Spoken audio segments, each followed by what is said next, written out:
Ехала девушка на развал. Говорит мне, говорит, поставьте, говорит, зимний развал. Я говорю, так вам сначала надо поставить зимнюю резину. Она говорит, это зимняя резина. Специально у меня, говорит, машина на автомате, говорит, поэтому, говорит, здесь написано автомат. Я говорю, а как вы определили, что она зимняя?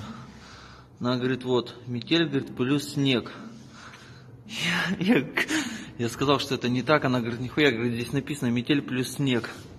Но я ей когда сказал, что это написано с мая по сентябрь, она охуела.